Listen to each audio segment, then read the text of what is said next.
వాక్య భాగాన్ని చదువుకున్నాం కదా, 32 నుండి 35 వరకు వింటున్నారా? ఇందులో 5 సంగతులు మనం నేర్చుకున్నాం. మొదటిది 32వ వచనంలో విశ్వసించిన వారందరిలో ఏక హృదయము ఏక ఆత్మ ఉంది.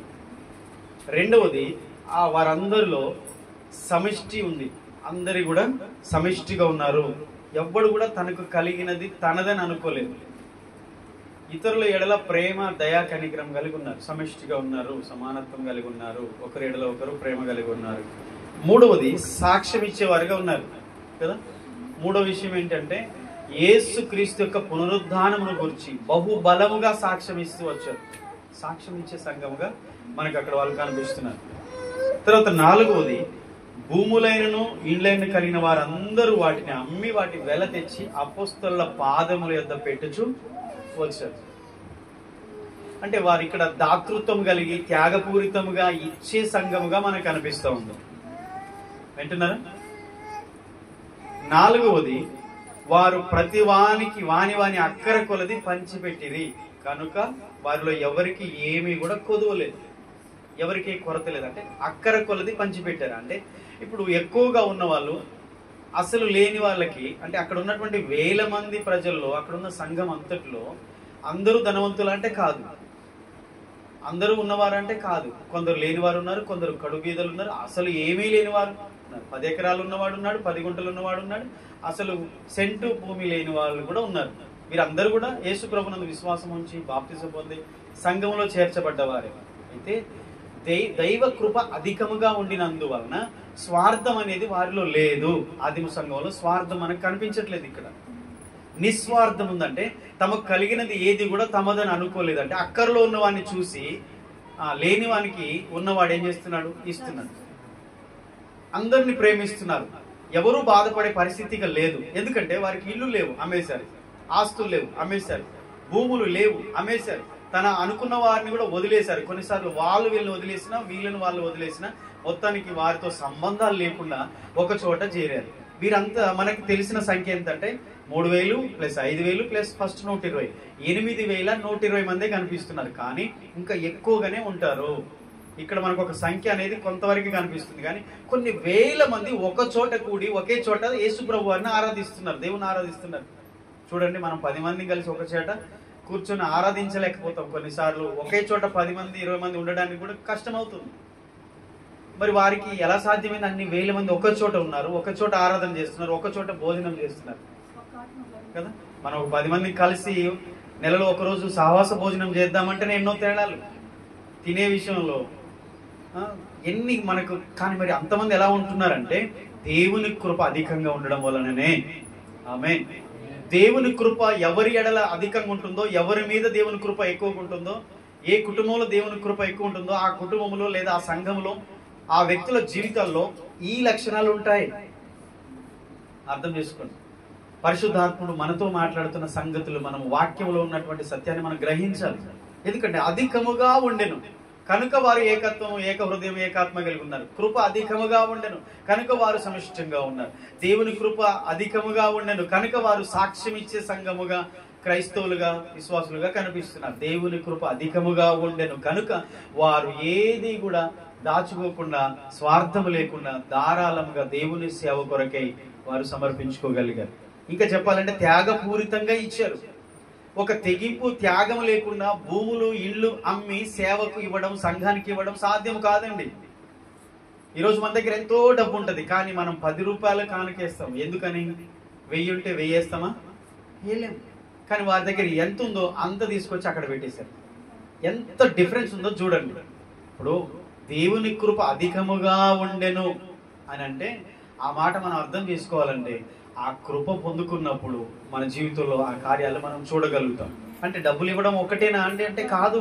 మొదటిగా విలువైన మన జీవితాన్ని దేవునికి అర్పించుకోవడం, ఈ లోకం నుంచి ప్రత్యేకించబడడం, దేవుని కొరకు ఒక ప్రత్యేకమైన జీవితం జీవించడం, పరిశుద్ధ జనముగా లోకములో మనం బ్రతకడం. సమాజము చూస్తుంటే ఒకవైపు చెడిపోయిన సమాజం. అయితే ఇలాంటి సమాజంలో దేవుని కొరకు ఒక ప్రత్యేకమైన జీవితం మనం జీవించాలంటే దేవుని కృప మనకు కావాలి. హల్లెలూయా. లేకపోతే మనం కూడా అందులో కలిసిపోతాం అంతే, ఎక్కడొక్కడ పూసుకుంటూనే ఉంటాం. ప్రత్యేకమైన జీవితం అనేది మనకు రాదు, దేవుని కృప కావాలి. అందుకే అడగండి, దేవుని కృప అడగండి. నోవాహు గురించి నేర్చుకున్నాం కదా, పోయిన వారం చెప్పాను నేను. ఆదికాండం 6వ అధ్యాయంలో అలాగే 7వ అధ్యాయం మొదటి వచనం మనం చూస్తే నోవాహు ఈ లోకంలో దేవుని కృప పొందిన వాడుగా ఉన్నాడు. దేవుని దృష్టికి నోవాహు కృప పొందిన వాడాయను కనుక దేవుడు నోవాహును తన కుటుంబాన్ని కాపాడను.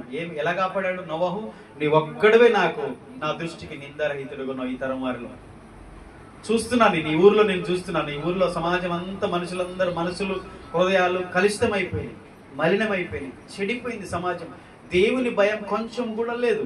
అయితే ఇదిగో నీతో దేవుడు చెప్పాలి, ఇదిగో నీవు నా దృష్టికి కృప పొందావు, నువ్వు ప్రత్యేకంగా జీవిస్తున్నావు, ఈ లోకంలో నువ్వు నాకు ఒక ప్రత్యేకంగా కనిపిస్తున్నావు, నిందారహితుడుగా ఉన్నావు, నీతిమంతుడుగా ఉన్నావు, పరిశుద్ధంగా ఉన్నావు అని దేవుడు మన గురించి చెప్పాలి. హల్లెలూయా. ఆదిమ సంఘం అలాగ ప్రత్యేకించబడ్డారంట. వారికి నిందలు లేవా? వారికి అవమానాలు లేవా?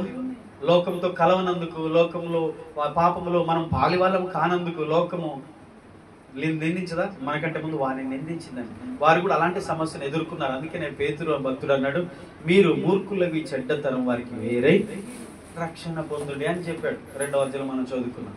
వేరే రక్షణ పొందాలన్నాడు. మరి వేరు కాకుండా రక్షణ పొందలేము. ఒకవేళ పొందినది రక్షణ కాదు, ఒకవేళ రక్షణ ఉండదు కూడా. అవును. అందుకనే ఈ సంఘములో ఈ క్వాలిటీస్ మనం ఎప్పుడైతే చూస్తున్నామో, మంచి లక్షణాలు మనం చూసినప్పుడు వీరికి ఎలా వచ్చాయంటే, వారు దేవుని అధికంగా ప్రేమించారు కనుక దేవుని కృప అధికంగా వారి మీద ఉంది. దేవుని కృప ఎవరి మీద ఉంటుందో వారు కాపాడబడతారండి. దేవుని కృప ఏ కుటుంబంలో ఉంటుందో ఆ కుటుంబం కాపాడబడుతుందండి. దేవుని కృప ఉన్న జీవితము తప్పించబడుతుంది, కాపాడబడుతుంది, సంరక్షించబడుతుంది. అందుకనే దేవుని కృప కావాలి, మనం వేడుకోవాలి, అయ్యా నీ కృపతో మమ్మల్ని కాపాడండి. రక్షణ మనకి ఎలా వచ్చింది? మన విశ్వాసం క్రియలను బట్టి కాదు, కేవలం మన విశ్వాసమును బట్టి కాదు, దేవుని కృపను బట్టి మనకు వచ్చింది. ఎఫెసీ 2:8 అంటాడు, మీరు విశ్వాసం ద్వారా కృప చేతనే రక్షించబడ్డారు. హల్లెలూయా.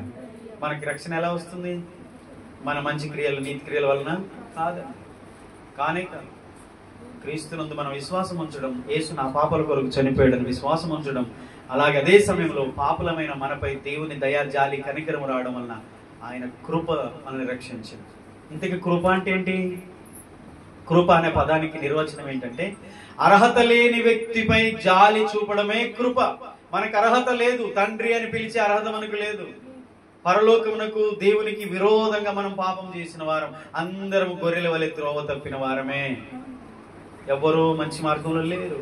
అయితే దేవుడు మనల్ని చూసి మన జాలిపడి మనల్ని రక్షించాడు. ఆయన కృప మనపై చూపించాడు. ఆ కృపే, అర్హత లేని మనపై దేవుడు చూపిన జాలినే కృప అంటారు. కృప అంటే అది అర్థం. ఓకేనా? ఇప్పుడు దైవ కృప అధికముగా ఉండను కనుక వారి వల్ల కాదు అనుకున్న దాన్ని వారు చేస్తున్నారు. అంటే మనలోనిది లేనిది కృప చేస్తుంది, మనం చేయలేనిది దేవుని కృప చేస్తుంది, మనకు అసాధ్యమైనది దేవుని కృప సాధ్యం చేస్తుంది. ఈ వ్యక్తి లాంటి వాడు ఇలాగ చేయగలడా, ఇలా చేయలేడు అని అంటే దేవుని కృప చేసింది ఆ వ్యక్తి జీవితంలో. హల్లెలూయా. అది మనం గుర్తించాలి. నా సాక్ష్యం, ఒక్కొక్కరు సాక్ష్యం ఇక్కడ చెప్తుంటే, ఈరోజు మనం దేవుళ్ళు ఆనందిస్తున్నామంటే దేవుని కృపనే. మన తెలివితేటలు, మన జ్ఞానము, మనకున్నటువంటి ఏది కాదనే కాదు, దేవుని కృప మనల్ని సజీవులుగా ఉంచింది. మనం బ్రతికున్నామంటే ఆయన కృప. ప్రతి విషయంలో దేవుని దయా కనికరము, జాలి, కరుణ, కటాక్షములు మనపై చూపిస్తున్నాడే ఆయన కృప. ఆ కృప ద్వారానే ఈరోజు మనము బ్రతికున్నాము, జీవిస్తూ చలిస్తున్నాము. హల్లెలూయా.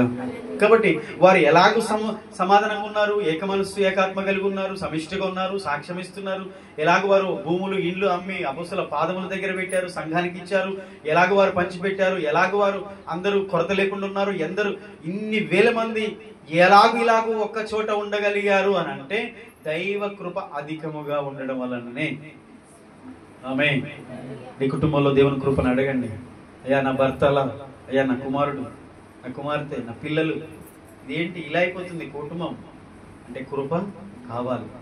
దేవుని కృప నీ కుటుంబం పైకి వస్తే నీ కుటుంబంలో ఐక్యత వస్తుంది, సమాధానం వస్తుంది, కుటుంబంలో రక్షణ కార్యాలు జరుగుతాయి, దేవుని కార్యాలు జరుగుతాయి, అపవాది క్రియలన్నీ లయమైపోతూ ఉంటాయి. దేవుని కార్యాలు మన కుటుంబాలు జరుగుతాయి దేవుని కృప ద్వారా. దేవుని కృప ద్వారా కదా, దేవుని కృపనే. లేకపోతే మీరు ఎక్కడి వారో, ఎక్కడి మనస్తత్వాలో, ఎక్కడి మనుషులు, ఒక్కొక్కరు 10 మంది 10 రకాల మైండ్ సెట్లు ఉంటాయి. మనకి ఇక్కడ కూర్చున్న 10 మంది మనసులు ఒకటేనా? 10 రకాల మనస్తత్వాలు కలిగిన వాళ్ళం ఉన్నాం. మరి కొన్ని వేల మంది ఒక చోట ఉండి ఎలాగూ వాళ్ళు అలాగ ఉండగలిగారు. దేవుని కృప లేకపోతే కానే కదండి.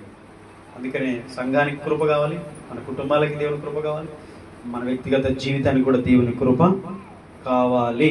ఆమేన్. రెండవది, దేవుని కృప ఉంటే ఏం జరుగుతుందన్న విషయం ఒక్కసారి చూడండి. ఇంకొక సంఘాన్ని గురించి ఒక్కసారి జ్ఞాపకం చేయాలనుకుంటున్నాను.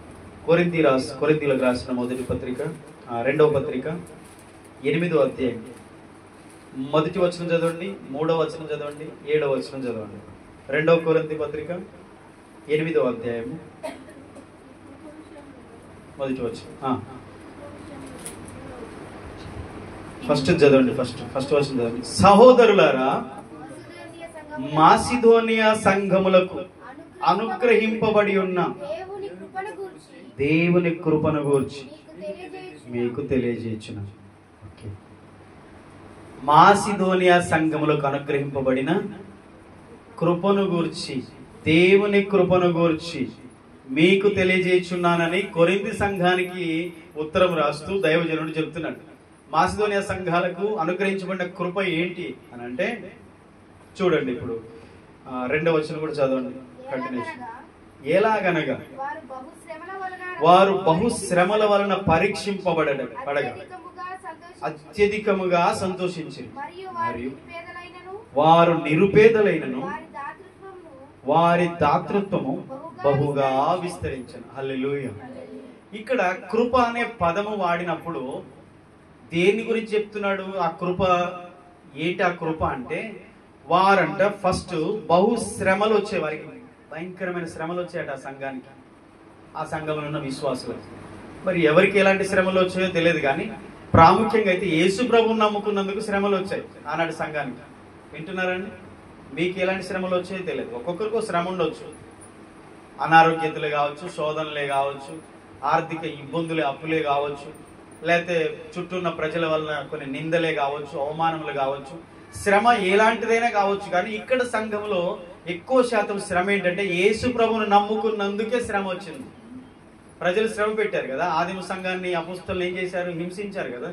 యేసును నమ్మొద్దు, యేసును ప్రకటించొద్దు, యేసు గురించి బోధించొద్దు, హింసించారు. యేసు ప్రభువును నమ్ముకున్నందుకు మీకు శ్రమ వచ్చిన, లోకంలో నింద వచ్చిన, కష్టం వచ్చిన, మాసిదోనియా సంఘాన్ని ఒకసారి గుర్తు చేసుకోండి. బహుశ్రమలు వచ్చాయి ఆ సంఘానికి.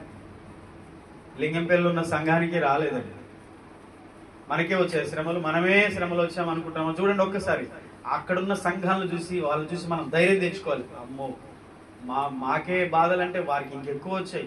మరి ఆ శ్రమలు, ఆ బాధలు వచ్చినప్పుడు వాళ్ళు ఏం చేశారట? మాసిదోనియా సంఘం బహుశ్రమల వలన పరీక్షింపబడగా అత్యధికముగా సంతోషించిరి. హల్లెలూయా. శ్రమలలో సంతోషించడం అనేది దేవుని కృప. Praise the lord. శ్రమలు వచ్చినప్పుడు సంతోషించండి. సాతాను సిగ్గుపడి వెళ్ళిపోతాడు, అక్కడ నుండి అవమానపడిపోతాడు. నేను అందుకని అప్పుడప్పుడు చెప్తాను, మిమ్మల్ని నిందించి, మిమ్మల్ని దూషించే వారిని దీవించండి, మిమ్మల్ని హింసించే వారి కొరకు ప్రార్థన చేయండి. యేసయ్య చెప్పిన మాటలే మనం జ్ఞాపకం చేసుకుంటున్నాం చాలాసార్లు. సంతోషించండి. కష్టం వచ్చినప్పుడు ఆ సమస్యను చూసి నవ్వండి. ఆర్థిక ఇబ్బందులు మనల్ని భయపెట్టిస్తున్నాయా? చూసి నవ్వండి.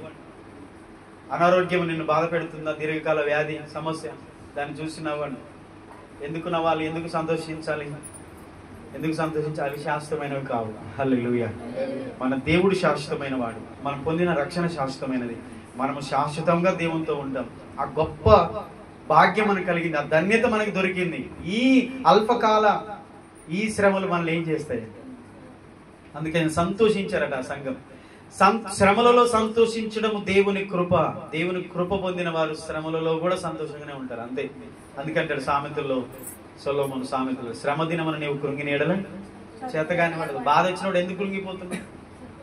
ఇంకా బాధలు ఎక్కువైతే ఉంటే ఇంకెక్కువ సంతోషించాను. పరిశుద్ధాత్మలో ఆనందించాలి. దేవుని సన్నిధిలో శ్రమలలో బహుగా మనము ఆనందించాలి. అవే మనల్ని విడిచిపెట్టి వెళ్ళిపోతాయి, ఏమి చేయలేము. హల్లెలూయా. ఏ సమస్య అయినా సరే అది శాశ్వతం కాదు అని గుర్తుపెట్టుకోండి. ఎంత పెద్ద సమస్య నీ జీవితంలో, నీ కుటుంబంలో ఉన్నా అది శాశ్వతమైనది కాదు. కొద్ది కాలము నిన్ను బాధ పెడుతుందేమో కానీ అది నిన్నేమి చేయలేదు, వెళ్ళిపోతుంది. నువ్వు సంతోషంగా ఉండాలి. దేవుని కృప పొందారట. ఇంకేమంటున్నాడంటే వారు నిరుపేదలైనను వారి దాతృత్వం బహుగా విస్తరించాయి. ఇది కృప. వారు ఎలాంటి వారంట? నిరుపేద. ఇక్కడ ఎవరైనా ఉన్నాం మనం నిరుపేదలు? నిరుపేదలు అంటే ఈ పూటకి ఇప్పుడు వండుకుంటే మళ్ళీ సాయంత్రానికి లేని వాళ్ళు. అలా కూలి పని చేసి డైలీ లేబర్గా ఏ రోజు ఆ రోజు పని చేసుకుని కష్టపడే నిరుపేదలు, సామాన్యులు కూడా కాదు, కనీసము మధ్యతరగతి ప్రజలు కూడా కాదు, వాళ్ళ నిరుపేదలు. అలాంటి వారంట నిరుపేదలైనను వారి దాతృత్వం బహుగా విస్తరించారు. Praise the lord. దాతృత్వం అంటే అర్థం ఏంటి? ఇచ్చుట, ఇవ్వడమే దాతృత్వం. ఓకే, దానికి ఆపోజిట్ ఏంటి? లోభిత్వం. అంటే ఇవ్వకపోవుట, కఠినపరుచుకొనుట, లేకపోతే పిసినారితనం, లేకపోతే లోభిత్వము, అంతే కదా. కాబట్టి దాతృత్వం అనే పదము ఆదిమ సంఘంలో చూడండి. ఇప్పుడు మనం అపొస్తల కార్యంలో చదువుకున్నాం కదా, 4వ అధ్యాయంలో. వారు తమ భూములు, ఇళ్ళు అమ్మి అపొస్తల పాదముల మీద పెట్టి సంఘానికి ఇచ్చేశారు. అయితే ఆ విధానం ఆదిమ సంఘంలో పోలేదండి. ఆ విధానం పోలేదు. ఎలా కంటిన్యూ అవుతుందంటే, ఇది ఒక కృప. ఆ కృప పొందుకున్న విశ్వాసులు గాని, ఆ సంఘము గాని దేవుని సంఘానికి, సేవకు, సువార్త పరిచర్యకు, దేవుని సేవకు ఇవ్వడానికి ఎక్కడ కూడా రాజీ పడలేదు. వాళ్ళు బైబిల్ చెప్తున్న సత్యం మనం నేర్చుకుంటున్నాం. రాజీ పడలేదు. అయితే వారు సమృద్ధిగా ఉన్న వాళ్ళు ఇస్తారంటే అది వేరు. ఇప్పుడు బాగా ఉన్న వాళ్ళు ఇచ్చారు, వాళ్ళకు ఉంది, ఇచ్చారు అంటే మరి ఇక్కడ మాసిదోనియా సంఘానికి ఉందా? అది వారి గురించి ఏమి రాయబడింది? నిరుపేదలు. నిరుపేదలు, వారి దాతృత్వం చూడండి ఎంత గొప్పగా. అంటే ఎక్కడో యెరూషలేములో ఉన్న సంఘానికి, బీదలకు, ఇబ్బందులు ఉన్న వారికి సహాయం చేయడానికి నిరుపేదలు కూడా కొంత సొమ్ము పోగు చేసి పంపిస్తారు. సేవకునికి ఇచ్చేసారు, పరిచర్యలో వాడండి, అక్కడ సేవకు వాడండి. ఇది కృప. దైవ కృప అందరి యందు అధికముగా ఉందంటే 5 విషయాలు నేర్చుకున్నాం అక్కడ. అయితే ప్రాముఖ్యంగా వారు ఇవ్వడంలో కూడా కృప ఉంది. అంటే కృప పొందిన వారు ఇవ్వగలుగుతారు. దేవుని కృప పొందిన వారే పరిచర్యలో, సేవలో వారు కలిగిన దాన్ని ఇవ్వగలుగుతారు. అయితే ఏ స్థాయిలో ఉన్నవారు ఇస్తారంటే నిరుపేదలు కూడా ఇచ్చారంటే దేవుని కృప ఎంతగా ఉందో చూడండి. ఇప్పుడు 3వ వచనం చూడండి. ఈ కృప విషయం, ఏ కృప ఇప్పుడు చెప్పండి. ఇప్పుడు ఏక మనసు అనే కృప కాదు, సమిష్టి అనే కృప కాదు, పంచిపెట్టిరనే కృప కాదు, సాక్ష్యం ఇచ్చిరనే కృప కాదు, భూములు ఇళ్ళు అమ్మిరనే కృప కాదు. నిరుపేదలైనను సరే వారు ఇవ్వడంలో మాత్రం వెనకాడలేదు. హల్లెలూయా. ఎందుకనంటే వారు దేవుని మీద వారికి ఉన్న ప్రేమ. ఈ కృప అంటున్నాడు అంటే వారు నిరుపేదలైన వారి దాతృత్వం బహు గొప్పది అని చెప్పి, ఈ కృప అంటే ఇవ్వడం ఒక కృప. అర్థమవుతుందా? 3వ వచనం. ఈ కృప విషయములోను పరిశుద్ధుల కొరకైన పరిచర్యలో పాలు పొందే విషయములోను మనవపూర్వకముగా మమ్మును వేడుకొనుచు వారు తమ సామర్థ్యము కొలదియేగాక సామర్థ్యము కంటే ఎక్కువగా తమంతట తామే ఇచ్చిరని మీకు సాక్ష్యం ఇస్తున్నాను. హల్లెలూయా. మాసిదోనియా సంఘాన్ని ఒక్కరోజైనా జ్ఞాపకం చేసుకోండి. ప్రతిరోజు ఒక్కసారైనా జ్ఞాపకం చేసుకోండి. ఎందుకో తెలుసా? ఇవ్వడం ఒక కృప. ఇవ్వడం అనేది దేవుని కృప అండి. ప్రతి ఆదివారం ఆరాధనలో మనం ఏదో మనకు తోచింది ఉత్సాహంగా కానుక వేస్తాం, అది వేరు.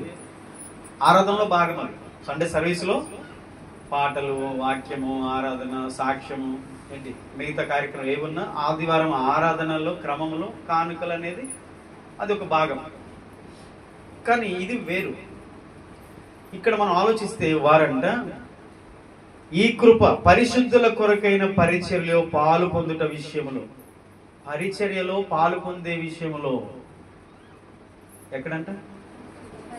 నిరుపేదలైనను దాతృత్వం బహు గొప్పది. అయితే వారు ఎక్కడ పాలు పొందుతున్నారు? ఎందులో వారు ఇన్వాల్వ్ అవుతున్నారు? ఎందులో వారు ఇన్వెస్ట్ చేస్తున్నారు? ఎందులో వాళ్ళు వారి బలాన్ని, వారి ధనాన్ని, వారి సమయాన్ని, వారి కలిగిన దాన్ని ఇన్వెస్ట్ చేస్తున్నారంటే పరిశుద్ధుల కొరకైన పరిచర్యలో. హల్లెలూయా. ఇంత గొప్ప సంఘం అండి. ఎందుకు ఇంత పెద్ద సంఘానికి ఆ చిన్న నిరుపేదలైన సంఘం గురించి ఇంత ఎక్స్ప్లెయిన్ చేస్తున్నాడు ఈ అపోస్తలుడు? ఇప్పుడు కొరింథీ సంఘం మామూలు కాదండి. కొరింథీ పట్టణం అనేది ధనవంతుల పట్టణం అని. అక్కడ ఉన్న సంఘములు, విశ్వాసులు కూడా అలాంటి వారే. జ్ఞానములో ఏం కొదవలేదు వారికి, డబ్బులో ఏం కొదవలేదండి. అంత పెద్ద సంఘానికి ఈ నిరుపేదలైన సంఘం గురించి చెప్తున్నాడు. చూడండి మాదిరి. మాసిదోనియా సంఘాల మాదిరి చూడండి. మాసిదోనియా సంఘస్థుల మాదిరికరమైన జీవితం.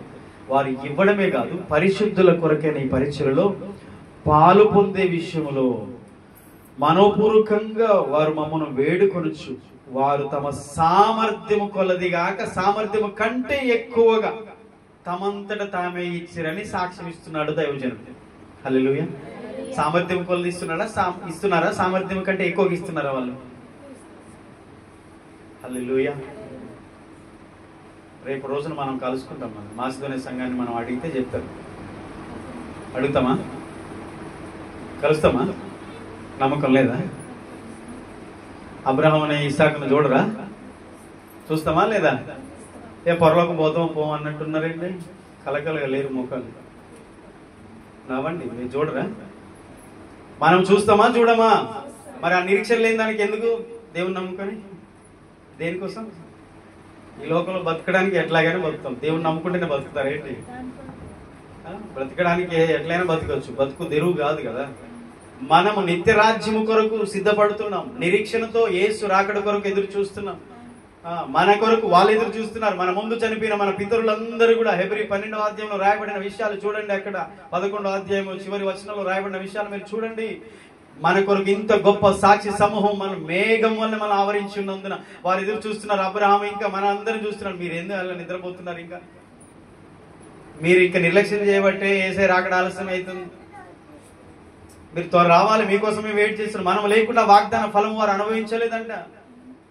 క్రీస్తు భారీగా పిలువబడుతున్న వధువు సంఘానికి, ఈ భూమి మీద ఉన్నటువంటి క్రైస్తవులకు, ఈ సార్వత్రిక సంఘానికి అంత ఆధిక్యత ఉంది.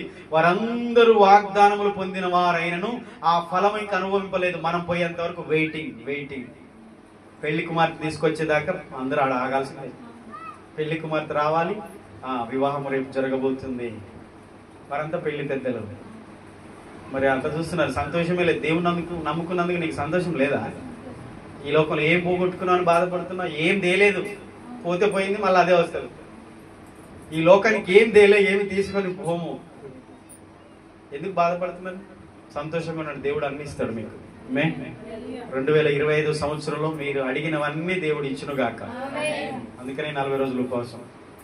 సంతోషంగా ఉపవాసం ఉంటారా? బాధపడుతుంటారా? అయ్యో ఆకలి అనుకుంటే ఉండకండి. ఇప్పుడే చెప్పండి, మేము ఉండలేమంటే చెప్పేయండి. సంతోషంగా ఉండండి. దేవుడు మీ ఆశగల ప్రాణం తృప్తిపరచునుగాక. ఆమేన్, ఆమేన్. నిరుపేదలైన వారు, బహుశ్రమల్లో ఉన్నవారు, మాసిదోనియా సంఘములో ఉన్నటువంటి విశ్వాసులు చూడండి. మాసిదోనియా సంఘముల మాదిరిని చూడండి ఒకసారి. ఈరోజు దేని గురించి బాధపడుతున్నారు? పరిశుద్ధాత్మలో వారు ఆనందిస్తున్నారు. క్రీస్తు కొరకు బ్రతకడానికి సంతోషంగా ఉన్నారు. శ్రమలైనా, నిందలైనా, రోగమైన, కష్టమైన, ఈ లోకంలో ఎన్ని బాధలైనా వారు పొందిన రక్షణను బట్టి సంతోషిస్తున్నారు. వాటిని బట్టి బాధపడుతూ ఉండలేదండి.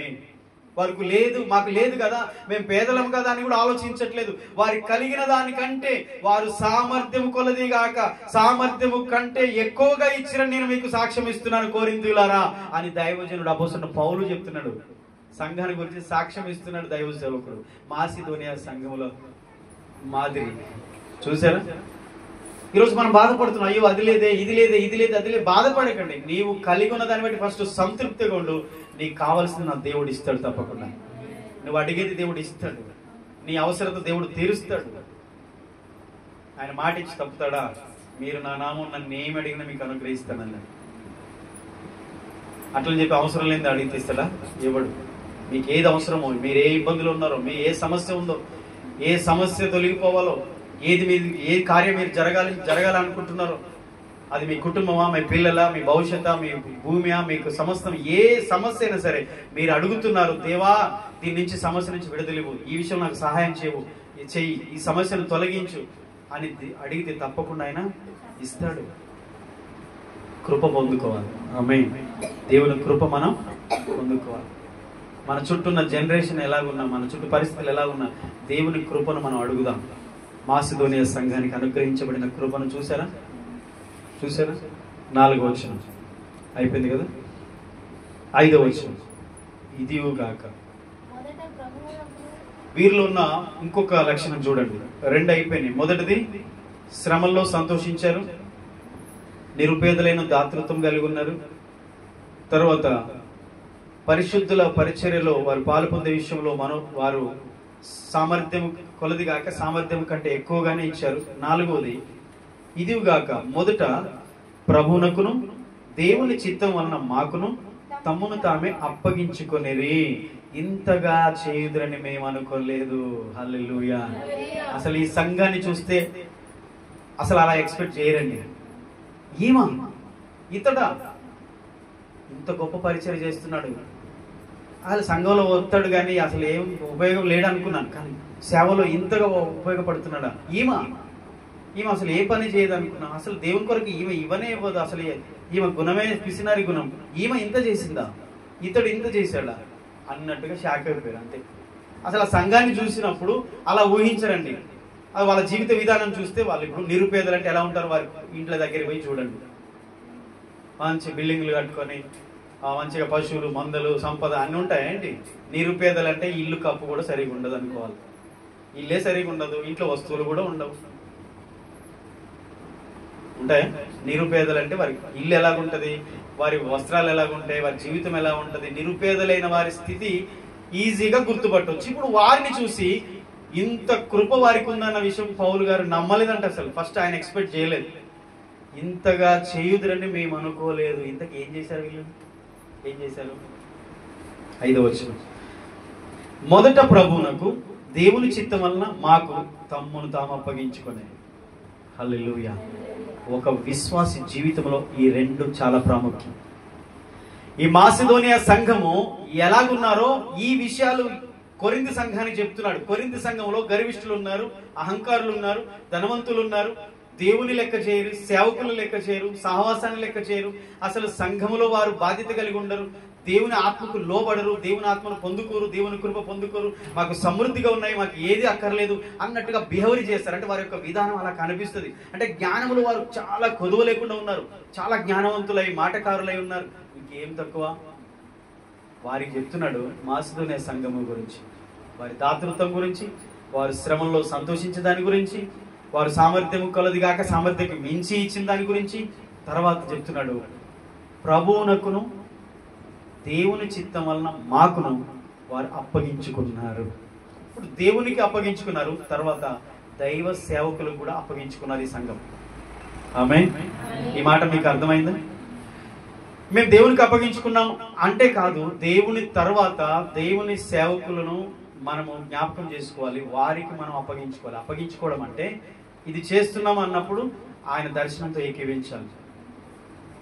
ఈ పని చేస్తున్నాం అన్నప్పుడు ఆ మాట చెప్పినప్పుడు వినాలి. దేవుని దగ్గర నుంచి ఏదైనా వాక్యము ఏదైనా సందేశం తీసుకొచ్చి సంఘాన్ని చెప్పినప్పుడు అగ్రి అయిపోవాలి. వారి వెంటనే ఆ వాక్యానికి లోబడి వారి జీవితాలను మార్చుకొని ఆ ఉపదేశానికి లోబడాలి. హల్లెలూయా.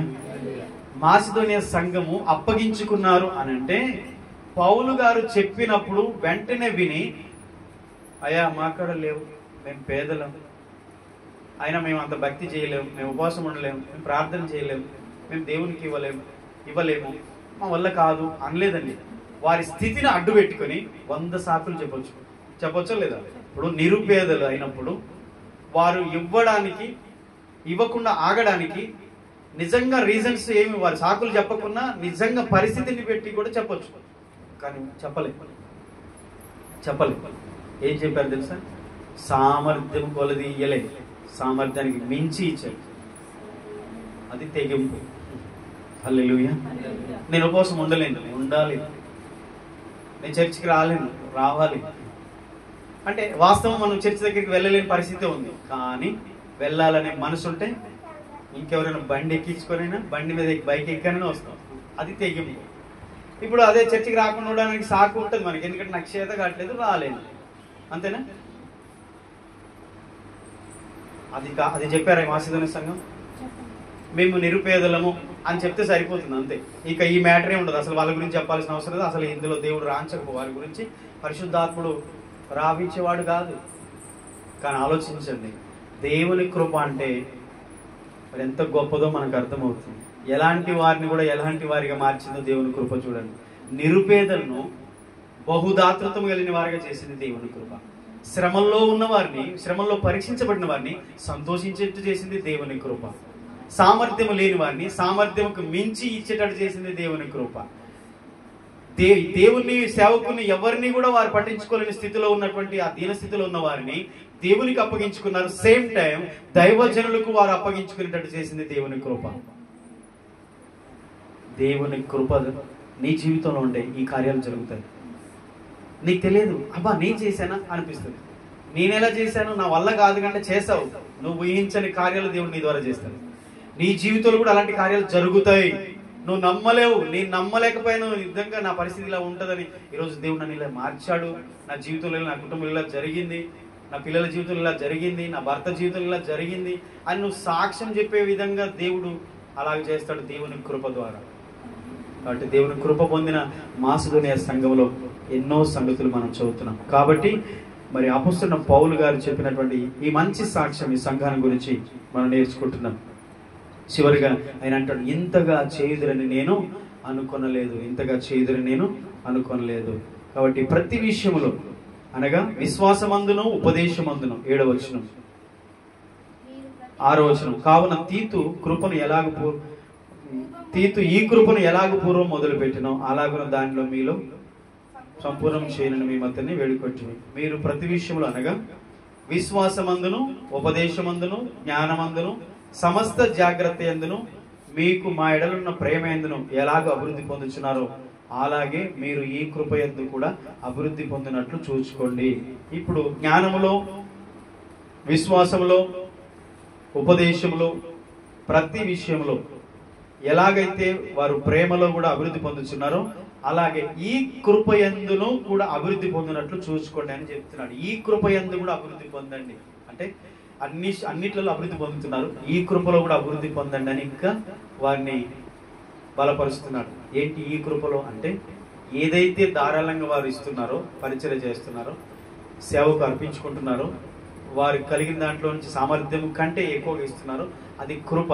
ఈ కృపను పోగొట్టుకోకుండా కాపాడుకోండి, ఈ కృపలో ఇంకను అభివృద్ధి పొందండి అని చెప్తున్నాడు. హల్లెలూయా, హల్లెలూయా. మరి ఆదిమ సంఘంలో భూములు, ఇండ్లు అమ్మి అపొస్తలుల పాదాల దగ్గర పెట్టారని మనం చదువుకున్నాము. తర్వాత 36, 37 వచనాలు ఇప్పుడు చదవలే, వచ్చే వారం చదువుదాం. లాస్ట్ అయిపోతుంది 4వ అధ్యాయం అపొస్తలుల కార్యంలో.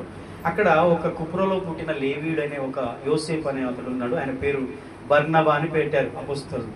ఓకే, ఆదరణ పుత్రుడు, హెచ్చరిక పుత్రుడు. ఆయన కూడా తన భూమిని అమ్మి దాన్ని వెల తెచ్చి అపొస్తలుల పాదాల దగ్గర పెట్టాడు. సరే, ఇదంతా మనం చూస్తున్నాము. దేవుని కృప అనేది లేకపోతే వారెవ్వరు కూడా దేవుని సేవలో వాడబడేవారు కాదు. వారి సమయాన్ని ఇవ్వలేరు, ధనాన్ని ఇవ్వలేరు, వారి బలాన్ని ఇవ్వలేరు, వారి జీవితాన్ని అంతకంటే ఇవ్వలేరు, హృదయాన్ని అసలే ఏసేకి ఇవ్వలేరు. కాబట్టి మీరు ఎంతమంది మీ హృదయాలను ఏసేకి ఇచ్చారు, మీ జీవితాలను దేవునికి ఇచ్చారు? విలువైనది వారు అపొస్తలుల పాదాల దగ్గర పెట్టారు, విలువైన దాన్ని ఇవ్వగలిగారు. మాసిదోనియా సంఘములు కూడా వారి జీవితంలో అన్నిటికంటే అంటే వారి సామర్థ్యానికంటే ఎక్కువగానే వారు ఇవ్వగలిగారు, చేయగలిగారు. అంటే అది దేవుని కృప పొందిన వారు మాత్రమే చేయగలరు. మరి ఈరోజు మనము ఏమి దేవుని కొరకు చేయలేకపోతే మరి దేవుని కృప ఉందా లేదా? కృప పొందామా? మనం ఒకసారి ఆలోచించుకుందాం. ఈ కృప యందు మీరు ఎప్పుడు అభివృద్ధి పొందండి, ఇంకనూ అభివృద్ధి పొందండి. ఎందుకు అనంటే సమయం అయిపోయింది కాబట్టి నేను చెప్తలేదు, మిగతా విషయాల తర్వాత చెప్తాను. మీరు అది చేసినప్పుడు దేవుడు అలా చూస్తూ ఊరుకునే దేవుడు కాదు. 2000 సంవత్సరాల నుండి మాసిదోనియా సంఘముల గురించి, 1900 సంవత్సరాల నుంచి మాసిదోనియా సంఘముల గురించి ప్రతి ఒక్కరు నేర్చుకుంటూనే ఉంటున్నారు. అలా దేవుడు తన మహిమ కొరకు నిలబెడతాడు. అలాంటి వారు స్పెషల్లీ అరుదుగా కనిపిస్తారు అక్కడక్కడ. కాబట్టి ఆ కృప అనేది మన జీవితంలో ఉండాలి. మనం దేవునికి ఇచ్చే విషయంలో, ముఖ్యంగా మన జీవితాలు అర్పించుకునే విషయంలో మనం ముందు జాగ్రత్త పడదాం. మనం అభివృద్ధి పొందుదాం. అందులో అన్నిట్లో అభివృద్ధి పొందుతున్నాం, కానీ ఈ కృప విషయంలో మనం వెనకబడిపోతున్నాం అంటున్నాడు. కొరింథీ సంఘానికి చెప్తున్నాడు. అర్థమైందా?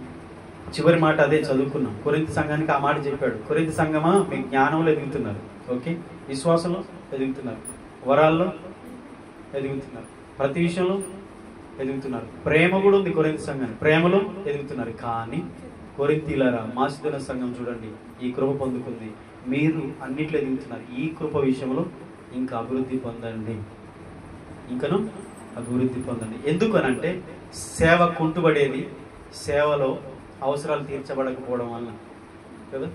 మనకి చాలా పరిచయం ఉంది, చాలా అవసరతలు ఉన్నాయి. వీటన్నిటి బట్టి మీకు ఒక్కసారి జ్ఞాపకం చేస్తున్నాను.